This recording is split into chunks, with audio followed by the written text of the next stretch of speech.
ಶಾಸಕರ ವೋಟಿಂಗ್ ಆಧಾರದ ಮೇಲೆ ಸಿಎಂ ಆಯ್ಕೆಯನ್ನ ಮಾಡಲಾಗುತ್ತೆ ಅಂತ ಸಿಎಂ ಸಿದ್ದರಾಮಯ್ಯ ಸಿಎಂ ಆಗಿ ಆಯ್ಕೆಯಾಗಿದ್ದಾರೆ ಅಂತ ಮಾತನಾಡಿದ್ದಾರೆ. ಬೆಂಗಳೂರಿನಲ್ಲಿ ಸಚಿವ ಸತೀಶ್ ಜಾರಕಿಹೊಳಿ ಮಾತನಾಡಿರುವಂತದ್ದು ಇದೇ ಆಧಾರದ ಮೇಲೆ ಸಿಎಂ ಮಾತನಾಡಿದ್ದಾರೆ ಅಂತ ಸತೀಶ್ ಹೇಳಿದ್ದಾರೆ. ಶಾಸಕರ ವೋಟಿಂಗ್ ಆಧಾರದ ಮೇಲೆ ಸಿಎಂ ಆಯ್ಕೆಯನ್ನ ಮಾಡಲಾಗುತ್ತೆ. ಹಾಗಾಗಿ ಸಿಎಂ ಸಿದ್ದರಾಮಯ್ಯ ಸಿಎಂ ಆಗಿ ಆಯ್ಕೆಯಾಗಿದ್ದಾರೆ, ಸಿಎಂ ಆಗಿಯೇ ಮುಂದುವರಿತಾರೆ ಅಂತ ಸತೀಶ್ ಜಾರಕಿಹೊಳಿ ಮಾತನಾಡಿದ್ದಾರೆ. ದೆಹಲಿಯಲ್ಲಿ ಸ್ಪಷ್ಟವಾಗಿ ಹೇಳಿದ್ದಾರೆ, ನಾನು 5 ವರ್ಷಗಳ ಕಾಲ ನಾನೇ ಮುಖ್ಯಮಂತ್ರಿ ಆಗಿರ್ತೀನಿ ಅಂತ ಹೇಳಿದ್ದಾರೆ. ಅದರಲ್ಲಿ ಹೊಸದೇನಿದ್ದಾರೆ? ಹೊಸದೇನಿಲ್ಲ. ಮೊನ್ನೆ ಹೇಳಿದ್ದಾರೆ, ನಿಮ್ಮ ಮುಂದೆ ಹೇಳಿದ್ದಾರೆ ನಾನೇ ಅಂತ. ಇಂದು ಕೂಡ ಅವ್ರು ಹೇಳಿದ್ದಾರೆ, ಪರೋಕ್ಷವಾಗಿ ಹೇಳಿದ್ದಾರೆ. ಈ ಸಾರಿ ನೇರವಾಗಿ 2 ಸಾರಿ ಹೇಳಿದ್ದಾರೆ. ಮತ್ತು ಇದನ್ನು ನಮ್ಮ ಕೇಳೋದ್ರಾಗೆ ನಾವು ಕಾಂಪಿಟೇಟರು ಅಲ್ಲ, ಆಕಾಂಕ್ಷಿನೂ ಅಲ್ಲ. ಈಗ ನಮಗೆ ಅನ್ವಯಿಸೋದಿಲ್ಲ ಆ ಸಂದೇಶ. ಸಿಎಂ ಯಾಕೆ ಈ ಮಾತನ್ನು ಹೇಳಬೇಕಾಯ್ತು ಸರ್? ಸಂದರ್ಭ ಬಂದಿರಬಹುದು, ಅವಕಾಶ ಬಂದರೂ ಹೇಳಿದ್ದಾರೆ. ಅಲ್ಲ, ನಾಯಕತ್ವ ಬದಲಾವಣೆ ಚರ್ಚೆ ಆಗ್ತಿದ್ಯಾ, ಆ ಕಾರಣಕ್ಕೆ ಹೇಳಿದಾರೆ? ಅದೇನು ಗೊತ್ತಿಲ್ಲ, ನೀವು ಅವ್ರನ್ನೇ ಕೇಳಿ. ಅವ್ರನ್ನ ಕೇಳಬೇಕಂತ ಇರಬೇಕು, ಹೇಳಿದ್ದಾರೆ ಅಷ್ಟೇ. ಅದರಲ್ಲಿ ಏನು ಹೊಸದಿದೆ? ಒಂದು ಕಡೆ ಸುರ್ಜೇವಾಲ ಅವರು ಬಂದು ಮೀಟಿಂಗ್ ಮಾಡ್ತಾರೆ, ಇನ್ನೊಂದು ಕಡೆ ಅವರು ವರದಿ ತಗೊಂಡು ಹೊರಡ್ತಾರೆ. ದೆಹಲಿಯಲ್ಲಿ ಸಿಎಂ ಇದ್ದಾಗಲೇ ಸಿಎಂ ಅಲ್ಲಿ ಒಂದು ಸ್ಟೇಟ್ಮೆಂಟ್ ಕೊಡ್ತಾರೆ. ಸಂದೇಶ ಏನು? ಅವ್ರು ಸುರ್ಜೇವಾಲ ಅವರು ಬಂದದ್ದು ಶಾಸಕರ ಸಮಸ್ಯೆ ಕೇಳಲಿಕ್ಕೆ ಬಂದಿದ್ದಾರೆ ಅವರು.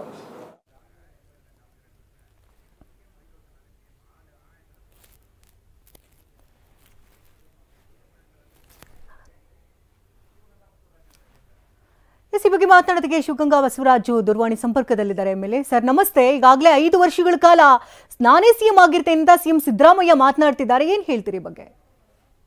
ನಮಸ್ಕಾರ ಮೇಡಮ್, ನಾನು ಈ ಕಡೆ ಟಿವಿಗಳಲ್ಲಿ ನೋಡ್ತಾ ಇದ್ದೀನಿ.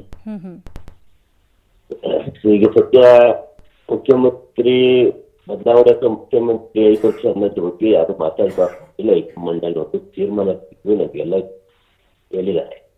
ನಾನು ಸಹ ಲಾಸ್ಟ್ ಟೈಮ್ ಪರೀಕ್ಷೆ ಕೊಟ್ಟ ನಂತರ 5 ಡಿಸೆಂಬರ್ವರೆಗೂ ನಾನು ಮಾತಾಡಿದ್ದೆ. ಡಿಸೆಂಬರ್ ಮೇಲೆ ಮಾತಾಡ್ತೀನಿ. ಅಲ್ಲಿವರೆಗೂ ಡಿಸೆಂಬರ್ ಮುಖ್ಯಮಂತ್ರಿ ಆಗ್ತದೆ ಅಂತ ಹೇಳಿ ನಿಲ್ತೀನಿ. ಆದ್ರೂ ಸಹ ಮುಖ್ಯಮಂತ್ರಿಗಳ ಸೆಕೆಂಡ್ ಹೇಳಿಕೆ ಕೊಟ್ಟಿದ್ದಾರೆ. ನೋಡ್ತಾ ಇದ್ದೀನಿ ಚಾನಲ್ಗಳಲ್ಲಿ, ಅದೇ ನ್ಯೂಸ್ ಬರ್ತಾ ಇದ್ದಿಲ್ಲ ಚೆನ್ನಾಗಿ. ನೀವು ಒಂದ್ ಕಡೆ ಎಲ್ಲ ಹೇಳ್ತಿದ್ರಿ DCM ಸಿಎಂ ಆಗ್ಬೇಕು, ಆ ದಿನಗಳನ್ನ ನೋಡೋದಕ್ಕೆ ಕಾಯ್ತಾ ಇದ್ದೇನೆ ಅಂತ ಹೇಳ್ತಿದ್ರಿ. ಒಂದ್ ಕಡೆ ಸಿದ್ದರಾಮಯ್ಯರು ಅವ್ರಿಗೇನು ಅಷ್ಟೊಂದೇನು ಸಪೋರ್ಟ್ ಇಲ್ಲ ಬಿಡಿ ಎನ್ನುವಂತ ಮಾತುಗಳನ್ನ ಕೂಡ ಆಡಿದ್ದಾರೆ, ಏನ್ ಹೇಳ್ತೀರಿ ಈಗ? ಇಲ್ಲ, ಸಪೋರ್ಟ್ ಅನ್ನೋದು ಈಗ ಮೊನ್ನೆ ನಮಗೆ ವೋಟಿಂಗ್ ಮಾಡಿಸಿದ್ರು ಫಸ್ಟ್ ಟೈಮ್. ಏನ್ ಗೆದ್ದು ಫಸ್ಟ್ CLP ಇಲ್ಲೂ ಡಿಸ್ಕೌಂಟ್ ಮಾಡಲಿಲ್ಲ, ಯಾರಿಗೆ ಜಾಸ್ತಿ ಇದೆ ಯಾರಿಗೆ ಜಾಸ್ತಿ ಇಲ್ಲ ಅಂತ ಹೇಳಿ. ಎರಡನೇದು, ಈಗ ಸಾಮಾನ್ಯ ಮುಖ್ಯಮಂತ್ರಿ ಇದ್ದಾರೆ. ಮುಖ್ಯಮಂತ್ರಿ ಇದ್ದಂತ ಸಂದರ್ಭದಲ್ಲಿ ಶಾಸಕರು ಅತಿ ಹೆಚ್ಚು ಹೋಗೋದು ಸಹಜ. ಅಲ್ಲಿ ಯಾರು ಇವ್ರಿಗೆ ಬೆಂಬಲ ಕೊಡ್ಬೇಕು ಅವ್ರಿಗೆ ಬೆಂಬಲ ಕೊಡ್ಬೇಕು ಅಂತ ಯಾರು ಏನು ಮಾತಾಡಿರೋದಿಲ್ಲ. ಎರಡನೇದು, ಜೊತೆಗೆ ನಾವೆಲ್ಲ ಮುಂಚಿಂದ ಹೇಳ್ತಾ ಬಂದೀವಿ, ಹೊಸದಾಗಿ ಶಾಸಕರು 60-70 ಜನ ಆಯ್ಕೆ ಆಗಿದ್ದೀವಿ, ಎಲ್ಲರೂ DK ಶಿವಕುಮಾರ್ ಸಾಹೇಬ್ರು ಬೆಂಬಲಕ್ಕಿದೀವಿ ಅಂತ. ಹಂಗಂದ್ರೆ ಈಗ ಇವ್ರಿಗೆ ಜಾಸ್ತಿ ಬೆಂಬಲ ಆಗ್ತಲ್ಲ. ಹಾಗಾಗಿ ಅವ್ರು ಜಾಸ್ತಿ ಇದೆ ಇವ್ರಿಗೆ ಜಾಸ್ತಿ ಅನ್ನೋದಕ್ಕ ಡಿಸೆಂಬರ್ ನಾನು ಮಾತಾಡ್ತೀನಿ ಮುಖ್ಯಮಂತ್ರಿ. ಅಲ್ಲ, ನವೆಂಬರ್ಗೆ 2.5 ವರ್ಷ ಆಗುತ್ತೆ. ನಂತರದಲ್ಲಿ ಬದಲಾವಣೆ ಗಾಳಿ ಬೀಸುತ್ತೆ ಅನ್ನುವಂಥ ಮಾತುಗಳು ಕೇಳಿ ಬರ್ತಾ ಇತ್ತು. ಸೊ ಎಲ್ಲಾ ಸಪೋರ್ಟರ್ಸ್ಗೂ ಎಲ್ಲೋ ಒಂದ್ ಕಡೆ ತಣ್ಣೀರ್ ಎರಚಿದಂಗ ಆಯ್ತಾ ಎಲ್ಲರ ಆಸೆಗೆ ಅಂತ? ಹೇಳ್ತಿಲ್ಲ, ನಾವು ಮುಂಚಿಂದ ಹೇಳ್ತೀನಿ.